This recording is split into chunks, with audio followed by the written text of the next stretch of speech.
Imaginemos este escenario cinematográfico, pero que lamentablemente ocurre todos los días. Tristemente sí. Es viernes por la tarde.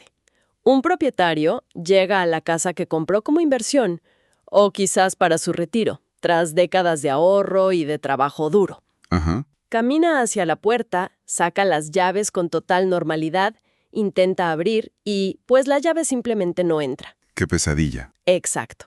Se da cuenta de que la chapa es nueva y al asomarse por la ventana descubre que hay personas completamente desconocidas, tal vez una familia entera viendo la televisión en la sala. Uf. Y ojo, no son inquilinos que dejaron de palar, son invasores. Y lo peor de esta pesadilla apenas está por venir cuando llega la policía y, de alguna manera, parece no poder hacer absolutamente nada. Es una impotencia tremenda. De eso se trata la exploración detallada de hoy. El objetivo de este análisis profundo es desmenuzar un bloque bastante robusto de fuentes legales, reportes periodísticos y testimonios reales para entender, digamos, la anatomía de una ocupación ilegal. Me parece un tema crucial. Sí, porque queremos entender cómo funciona esto desde adentro. O sea, ¿por qué la ley parece proteger al invasor? ¿Qué es jurídicamente el despojo y en qué se diferencia del allanamiento? Que son cosas muy distintas, claro. Totalmente. Y lo más crítico para nuestra audiencia, cómo debe actuar una persona con cabeza fría, con orden y con una estrategia legal real frente a una situación así. Pues mira, lo fascinante aquí es que, cuando ocurre una crisis patrimonial de este calibre, la desinformación se convierte en el peor enemigo. Claro, el pánico te gana. Exacto. El pánico instintivo empuja a tomar decisiones que terminan arruinando el caso legal. Y para poner en perspectiva que esto no es un problema aislado, las cifras de nuestras fuentes son la verdad muy reveladoras. ¿Qué tan grave es el problema a nivel nacional? Bastante. Según datos del INEGI, en México hay más de 6 millones de viviendas abandonadas o desocupadas. ¡Wow! ¡6 millones! Sí, es un número altísimo. Y si cruzamos esto con los datos del Infonavit, la institución tiene censadas alrededor de 145,000 viviendas ocupadas de manera irregular. ¡Qué locura! Así que esta inmersión en las fuentes de hoy no es un simple ejercicio teórico, o sea, es una herramienta de protección vital.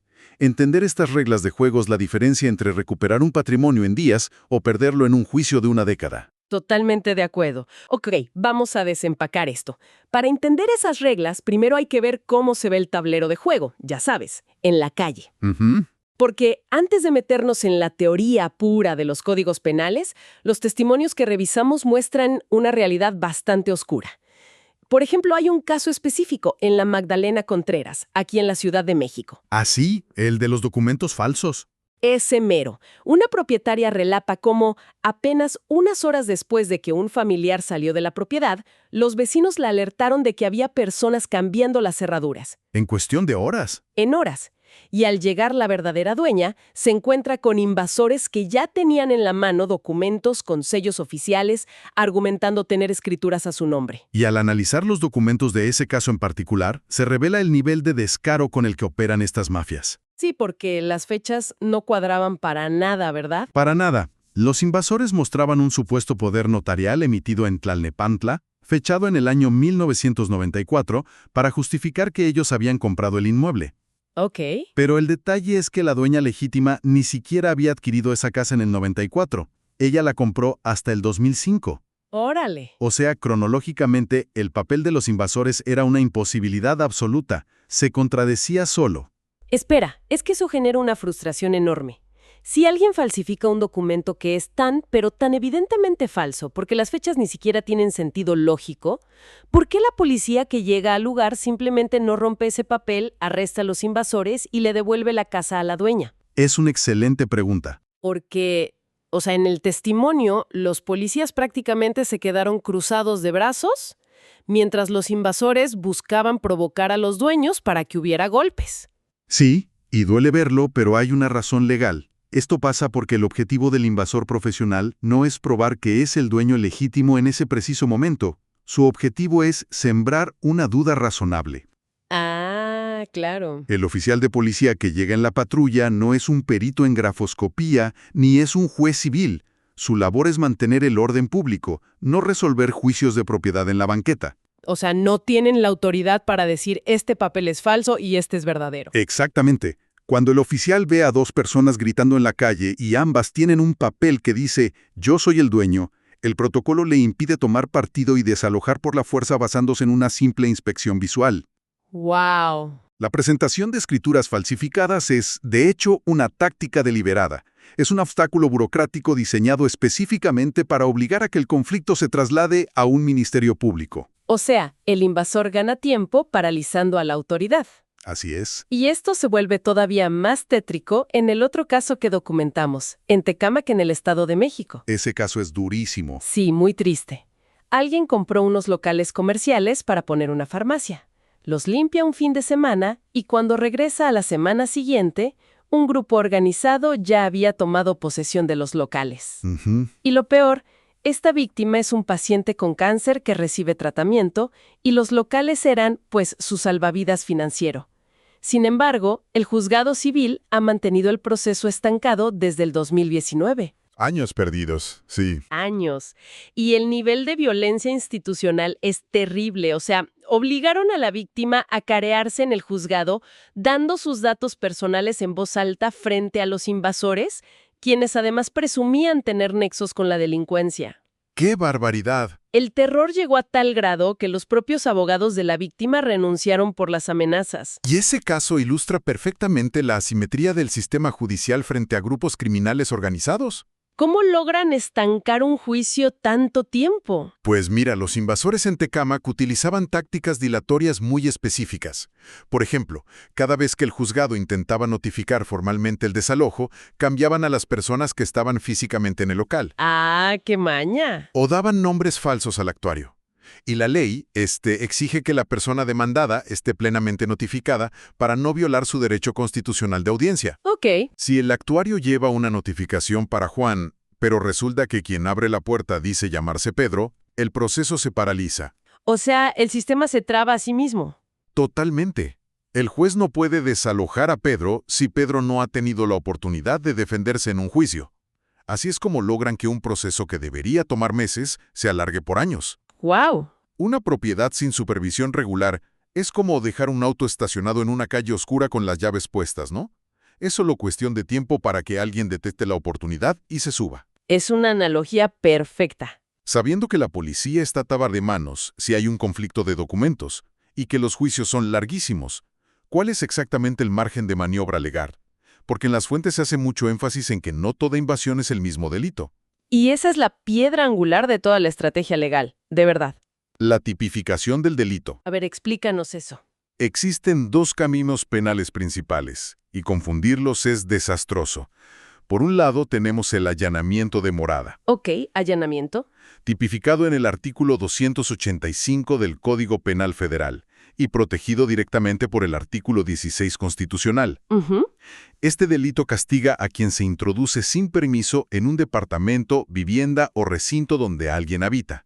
La pena va de 1 mes a 2 años de prisión. Pero entiendo que la palabra clave, o sea, el centro de gravedad ahí es morada. Exacto. Tiene que ser el lugar donde alguien desarrolla su vida íntima, donde duerme, donde tiene su cepillo de dientes, ¿no? Así es.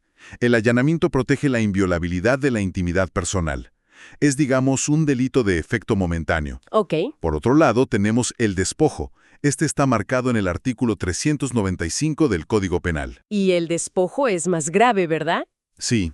El despojo implica la ocupación ilegítima de un inmueble ajeno para hacer uso de él, lograr un lucro, y generalmente ocurre mediante engaños, amenazas o violencia. Uf. Aquí las penas suben de 3 meses a 5 años de prisión. Si conectamos esto con el panorama más amplio, el magistrado Martín Gerardo Ruiz Castro lo define magistralmente en nuestra investigación. ¿Qué dice el magistrado? Él dice que, mientras el allanamiento ataca la privacidad momentánea de una persona, el despojo ataca directamente el patrimonio y los derechos de propiedad a largo plazo. A ver, para aterrizarlo en una imagen clara para nuestra audiencia. A ver, Entonces, para entenderlo mejor, el allanamiento es como si alguien se mete a tu tienda de campaña mientras estás durmiendo. Eso es un ataque a tu privacidad, un allanamiento. exacto. Pero el despojo es que alguien se lleve tu tienda de campaña, arme su propia fogata enfrente y encima diga que él compró el terreno del bosque, ¿es correcto? Esa ilustración capta perfectamente el espíritu de la ley, sí. Y ojo, la distinción no es mera semántica. Esto cambia por completo la reacción del Estado. ¿En qué sentido? Pues mira, si la ocupación ocurre en la morada, la víctima puede llamar a la policía de inmediato. Como es una violación a la seguridad personal en ese instante, las autoridades pueden actuar en flagrancia. Ah, ok. Pueden sacarlos. Sí, pueden entrar, detener a los intrusos y sacarlos. Pero si es una casa vacía, una propiedad heredada que nadie visita, o unos locales comerciales en remodelación como en el caso de Tecámac, Ya no hay morada. jurídicamente ya no hay morada, solo hay ladrillos y un título de propiedad. Al ser despojo de un inmueble no habitado, es muchísimo más complejo probar el delito en la calle en cuestión de minutos. Claro, el policía no puede actuar igual. Exacto, lo que elimina la acción policial inmediata y requiere armar un expediente formal. Sabiendo que el reloj está en contra, ¿cuál es el plan de acción inmediato si alguien descubre a un ocupante ilegal? Porque si la policía va a dudar en caso de despojo, el factor tiempo parece ser la única ventaja. El tiempo es oro puro. Diversas penalistas y la abogada Cintia Guerra coinciden en nuestras fuentes en que existe una ventana crítica de las primeras 48 horas. 48 horas, ok. Sí. Si se descubre la intrusión dentro de este margen, es mucho más fácil argumentar que el delito se está cometiendo en ese momento exacto. Y así presionar a la policía. Exacto. Presionar para que las autoridades intervengan bajo el principio de flagrancia o allanamiento. Pasada esa ventana, pues los invasores se asientan, meten muebles y el estatus cambia de una intrusión en progreso a un conflicto de posesión consolidado. Pero me imagino que para que la policía actúe en esas primeras horas, no basta con llorar y decir, «Se los juro, es mi casa». Hay que demostrarlo con evidencia contundente, ¿no? Totalmente. Y aquí me llamó mucho la atención la guía de la Notaría 97. Menciona que los contratos privados, esos que la gente hace en papel de papelería y firmados por testigos, no sirven de nada frente a terceros en una situación de emergencia. Ese es uno de los mayores dolores de cabeza en México, de verdad. Un contrato privado de compraventa solo genera obligaciones entre las dos personas que lo firmaron. Entre tú y yo, digamos. Exacto. Para que el mundo entero, incluyendo a la policía y a los jueces, tenga la obligación de reconocer a alguien como dueño legítimo, se requiere una escritura pública debidamente inscrita en el registro público de la propiedad. Eso es clave. Esa inscripción es lo que da publicidad y certeza jurídica total. Si a eso se le suman recibos de predial, de luz y de agua a nombre del titular, se construye, pues, una muralla documental que facilita que un juez otorgue medidas precautorias rápidas. ¿Y qué pasa si la ventana de las 48 horas ya se cerró por completo? Supongamos que alguien no visitó su terreno en 3 meses. Al llegar, ya hay cimientos, ya hay bardas y gente viviendo ahí. El escenario complicado. Las autoridades civiles señalan que la ruta inevitable es el juicio reivindicatorio. Según el análisis del ítem abogados que revisamos, es la vía legal donde el dueño que no tiene la posesión demanda a quien tiene la posesión sin ser el dueño. Y es un camino arduo, no te voy a mentir. El juicio reivindicatorio tiene 3 requisitos inflexibles. A ver. Primero, probar la propiedad absoluta con escrituras. Segundo, describir y ubicar el bien con exactitud. Y tercero, y este es el requisito donde los criminales se escudan, identificar plenamente al demandado que ocupa el inmueble. Lo que decías de los nombres falsos. Exactamente. Como explicamos antes con el caso de Tecámac, si los invasores rotan al personal o meten a inquilinos engañados, el proceso de notificación y demanda se convierte en un laberinto interminable. ¡Qué coraje! Requiere peritajes, matificaciones edictales y una paciencia infinita de audiencias y desahogo de pruebas. Y bueno, cabe mencionar que si la casa pertenece a instituciones como Infonavit o Foviste, se debe acudir a sus áreas jurídicas de inmediato. Claro, porque ellos retienen ciertos derechos y pueden ayudar, ¿no? Exacto. Pueden iniciar la recuperación de manera institucional, lo cual a veces acelera un poco las cosas. Oye, y regresando al momento crítico, justo afuera de la casa. Aquí es donde se pone realmente interesante. Supongamos que la puerta está cerrada, la policía está ahí y los invasores asoman un papel sellado por la ventana. ¿Qué se hace? Porque el instinto humano es gritar, exigir ver el papel y ponerse a debatir con el invasor frente a los oficiales para demostrar que el papel es falso, como le pasó a la víctima en Magdalena Contreras. Y ese desgaste es inútil. Es peligroso y, francamente, es exactamente lo que busca el invasor. Ah, ¿sí? Sí. La recomendación unánime de los expertos en litigio penal es jamás debatir la validez de un documento en la banqueta. Es caer redondito en una trampa de provocación. Claro, te graban enojado o te hacen perder el control. Exacto. El trabajo de certificar si un sello notarial de 1994 es falso le corresponde a un juez penal respaldado por peritos en documentos copia, no al dueño de la casa gritando en la vía pública. Tiene todo el sentido. La clave es grabar todo a distancia, mantener el orden, presentar la denuncia formal en el Ministerio Público de inmediato y permitir que la maquinaria procesal comience a rodar, por más frío y frustrante que se siente en ese momento. Lo cual nos conecta directamente con una sección fundamental de nuestras fuentes, los peores errores, lo que bajo ninguna circunstancia se debe hacer. Muy importante esto. Porque el intentar saltarse la burocracia y resolver el problema de tajo, la desesperación puede hacer que el verdadero dueño acabe en la cárcel. Así es. Revisando manuales de empresas como Urban Desocupa y otros expertos legales, destaca muchísimo el tema de la fuerza. O sea, si se intenta sacar a la gente a empujones, el invasor va a ir directo al hospital a conseguir un parte médico para denunciar por lesiones graves. Y el dueño termina siendo el agresor ante la ley. Y el segundo gran error es algo que mucha gente considera una medida inofensiva y hasta lógica. ¿Cuál es? Cortar los servicios básicos.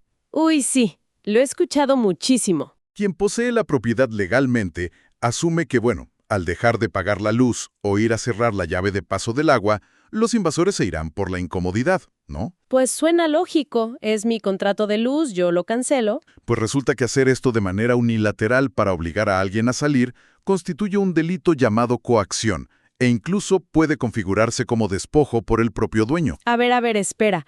Es decir, es la propiedad por la que alguien pagó con el esfuerzo de toda su vida, ¿verdad? Sí. Pero si esa persona, el dueño legítimo, decide cancelar el contrato de electricidad para que los invasores se vayan, ¿el propietario termina siendo el delincuente? Suena increíble, pero sí. O sea, suena completamente al revés. Parece que el sistema jurídico está diseñado para proteger al que hace trampa. Entiendo perfectamente la indignación y la verdad es la reacción natural ante un sistema que parece contraintuitivo. Pero esto plantea una pregunta importante. ¿Por qué la ley funciona así? Por favor, explícanos, porque da mucho coraje. Tiene una lógica de supervivencia del Estado. Si el Estado permitiera que cualquier persona utilice la asfixia de servicios o la fuerza bruta para recuperar un inmueble sin la orden de un juez, ¿qué crees que pasaría? Pues todos lo harían. Exacto. Los verdaderos dueños empezarían a contratar grupos de choque, mercenarios armados para vaciar casas por la fuerza. Los invasores, por supuesto, responderían igual. Sería el viejo oeste. Las calles se convertirían en zonas de guerra privada. Para evitar ese caos social, el Estado prohíbe absolutamente la justicia por propia mano. Ya veo. Además, bajo tratados internacionales de derechos humanos, el acceso al agua es inalienable, independientemente de si la persona que la consume está cometiendo un delito de ocupación o no. ¡Wow! Por eso, el Estado monopoliza el uso de la fuerza a través de los jueces. Quien intente saltarse al juez se convierte en delincuente ante los ojos del Código Penal. Es un trago muy amargo, la verdad, pero muy necesario de comprender para no cavar un hoyo más profundo. Totalmente. Y hablando de tácticas de los invasores, hay otra que resulta francamente escalofriante, y es el subestimar el nivel de asesoría legal que tienen estas mafias. Se la saben de todas. Sí, en los reportes se detalla que una práctica común es introducir a mujeres embarazadas, personas de la tercera edad o menores de edad a la propiedad invadida. Es un escudo humano legal. Funciona así. Cuando un juez finalmente emite una orden de desalojo y la fuerza pública acude a ejecutarla, si se encuentran con infantes o grupos vulnerables dentro del predio, los protocolos de derechos humanos obligan a detener la diligencia. O sea, no los pueden echar a la calle nada más así. No. Se debe dar parte al DIF y a otras procuradurías de protección al menor para garantizar que esos niños no queden en situación de calle. ¡Qué complicado! Y esto, en la práctica, retrasa la recuperación del inmueble por meses adicionales. Es una táctica perversa pero sumamente efectiva desde el punto de vista del retraso judicial. Frente a todo este panorama que francamente parece un campo minado legal, emocional y económico, la conclusión lógica de los analistas es que la única verdadera victoria es que la invasión nunca ocurra. Es el único remedio real, la prevención. Legales. Así es. Por ejemplo, la primera recomendación de la abogada Cintia Guerra en nuestras fuentes es simular ocupación. Y esto no significa solo echarle un ojo a la casa una vez al año. Para nada. Significa poner luces con temporizadores que se enciendan por las noches, pagarle a un vecino de confianza para que estacione su auto en la entrada de vez en cuando y mantener el jardín podadito. Una fachada deteriorada o un buzón desbordado de correo es literalmente un anuncio luminoso para los paracaidistas. Y tiene mucho sentido, porque la psicología del invasor busca la resistencia mínima. Si perciben que una casa es vigilada constantemente, se van a mover a un objetivo mucho más fácil. Claro, pero además de la simulación está la seguridad física con un giro legal brillante. Cuéntame de eso. El análisis del despacho Lean Abogados aporta un dato que cambia por completo el panorama: la instalación de un sistema de alarma. Ok, una alarma. Suena básico. Sí, pero no se trata solo del ruido que espanta al intruso. Jurídicamente, si hay una alarma o una cámara instalada y los invasores la rompen o la inutilizan para poder ingresar al domicilio, el delito base ya no es solo un despojo pacífico, que es difícil de probar en ese instante. Ah, cambia el delito. Por supuesto, al destruir el equipo, se configura inmediatamente el delito de robo con fuerza en las cosas o daño en propiedad ajena. Eso es fascinante. O sea, el simple hecho de que rompan el teclado de la alarma con un martillo le da a la policía de la calle una justificación legal clara, directa y sin ambigüedades para intervenir. Exacto. Y pueden hacer arrestos en flagrancia. Convierte un complejo debate sobre derechos de propiedad, que ya vimos que marea a los oficiales, en un caso claro de vandalismo y allanamiento con fuerza. Es algo sobre lo que cualquier oficial puede actuar al instante, sin dudar. ¡Qué buen tip! También se enfatiza en las fuentes la importancia de rentar la propiedad formalmente, ¿no? Un buen inquilino, respaldado por un contrato de arrendamiento redactado por abogados, no solo genera ingresos, sino que mantiene el inmueble vivo y disuade ocupaciones externas. Sí, y en el ámbito notarial, la prevención también implica no dejar los bienes inactivos. A ver, ¿cómo qué? Pues asegurarse de que el registro público refleje al dueño actual. A veces la gente no actualiza eso. Tener los pagos de predial al corriente es vital. Claro, el predial. También redactar un testamento para evitar que las casas queden en un limbo jurídico tras un fallecimiento, que es cuando muchos invasores atacan. E incluso, algo tan simple como colocar letreros claros de propiedad privada que delimiten físicamente el terreno. Entonces, viendo todo este ecosistema preventivo, queda clarísimo que las escrituras guardadas en el fondo de un cajón no son un campo de fuerza mágico. Una propiedad es como un ser vivo. Requiere mantenimiento legal y físico constante para sobrevivir en este entorno. Coincido rotundamente. La vigilancia activa es irreemplazable.